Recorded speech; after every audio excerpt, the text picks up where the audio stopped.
and I want to give you an update about our previous placement of 3 kiddos that we had in our care for over 2 years.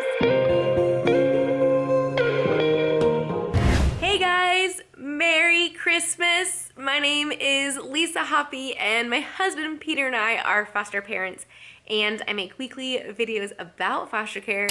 Definitely subscribe if you are not already. As you can see, I got my Christmas dress outfit on, and I am excited to make this video because I have been sharing just a lot of hard and really, I feel like, heavy stuff that we have walked through the last several months, really the last year, and we needed to make this video, a positive video at Christmas, and I want to give you an update about our previous placement of 3 kiddos that we had in our care for over 2 years. And it's just so crazy to look back on where we were last year.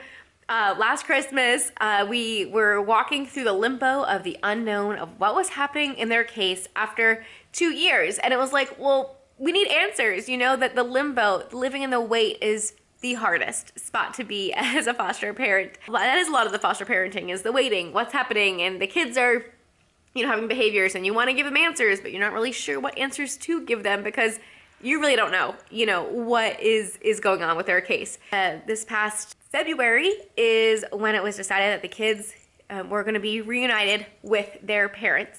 And at that time, we had a very surfacey level relationship with the parents. We hadn't seen each other much in person. It's been all written communication through through some letters that I would send weekly, and it would be very rare that we would get one back. And so it wasn't really, we didn't really have a good relationship. And so I was just like, wow, we're sending these kids back, and after 2 years, I'm never going to see them again. And that was my fear. And I shared with you this summer that we had seen them a couple of times, but I realized that I really haven't kept you in the loop, and we have been seeing them almost monthly. Sometimes more. I think the longest we went was like a month and a half between seeing them, but we do keep up via text. They sent me a picture just recently of the kids watching the Grinch movie and their family movie night. And so I just, I realized this is what has given me joy and these last couple of months as things have been difficult, and I've not been sharing it with you. So this Christmas video, I really wanted to emphasize just how amazing it is that we have a relationship with the parents, that the parents have allowed us to stay in the kids' life. When we met up recently with the parents, we celebrated Christmas with their family, and they have a brother who is now 1, and we went to his first birthday party. They invited us to that, and we got together for Christmas, and I gave some gifts to the kids, things that I had been collecting throughout the year when I would see something, and it was just so wonderful. And I went to the mom, I said, thank you so much for allowing us to continue to be a part of their life. And she said, they would just be so mad at me if I cut you out. They enjoy seeing you, and it helps them, at our house, for them to know that they get to see you still. And so, it's just absolutely incredible. And I consider Mom, honestly, to be a friend. And so, yeah, it's still awkward at times because I was saying, so he was like, did you guys go on a train ride? And I was like, oh yeah, 2 years ago at Christmas, we went on a train ride.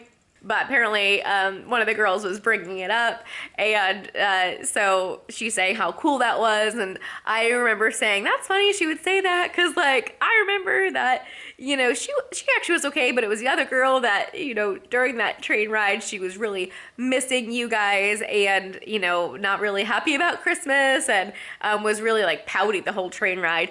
And that was kind of weird to say, but that was the reality, of what was going on. And I did finish that up with, and I'm so thankful that they get to be with you guys this year.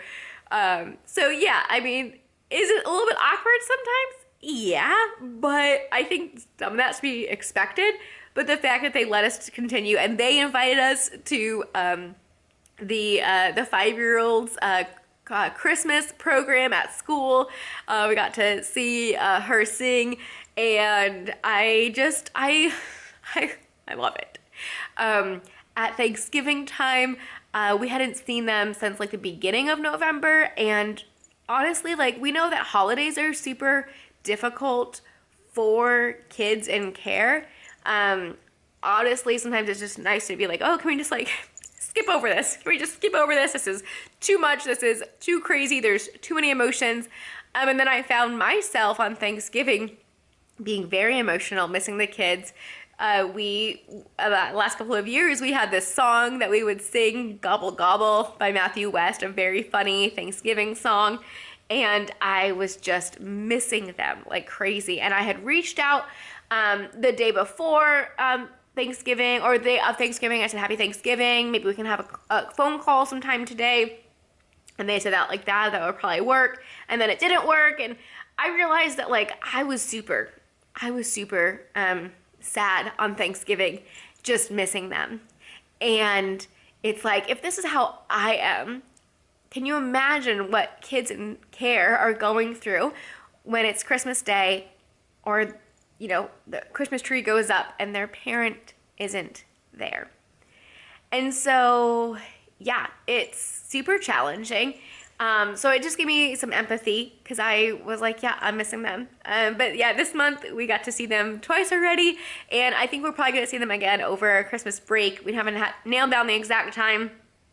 There's so much happening right now with us and the 3 kiddos that we have in care, and I don't know yet what, you know, holiday winter break visit schedule is going to be yet, so it's just pretty difficult to plan right now ahead. All that to say is, you never know what's going to happen. I don't know if this is rare. This is our very first case. The fact that we're able to still communicate with the parents and see the pictures of the kids and see them in person like once a month, I feel that's probably pretty rare. And I'm so incredibly grateful for that. I did not think that would happen. And so the fact that it is just shows me that, you know, God is in control. We make plans. We think something's going to happen a certain way, and it doesn't go that way. God knows, and even if I didn't see them, I know that God would hold me through that. But the fact that I get to see them is just really, really special. So if you have a child in your care and you're like, yeah, reunification's on the table, we'll never see them again. Trust me, we thought the exact same thing. Everyone on the team had said, you know, that the parents aren't going to let you see the kids. And, you know, we were like, yeah, we know that probably, you know, will be the case, but that's not what's happening. And I'm so incredibly thankful. I love the hugs, and it was so sweet because at the Christmas program that we went to for the 5-year-old, the 3-year-old boy, who he was like just a little over 2.5 when he left our house, and he wasn't very verbal then. It was just me that went, and our 17-year-old. Peter could not make it because he had to be home when the other 2 kids got back from their visit. And so he wasn't able to make it to the Christmas program. But the 3-year-old, he taps me, and in like perfect English, full sentence, he goes, "Where's Peter at?" And I just looked at his mom, and I said, oh my goodness, he just used a full sentence. And then I, of course, answered his question. Well, I think I answered his question first and then looked at mom. And I told him, I'm sorry, Peter couldn't make it. And his mom said, you know, he sends his love. And I was like, yep. And so it was just so sweet that, you know, he was able to just communicate that. And yeah, I mean, that child we had since he was 5 months old.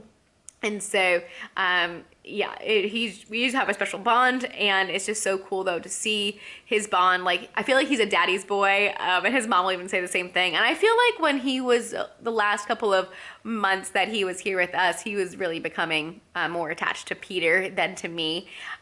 So it's just funny now to see he's definitely daddy's boy. So I'm even holding him, giving him a hug, and he's like, all right, I want to go back to daddy. So it's like, yep, go back to daddy.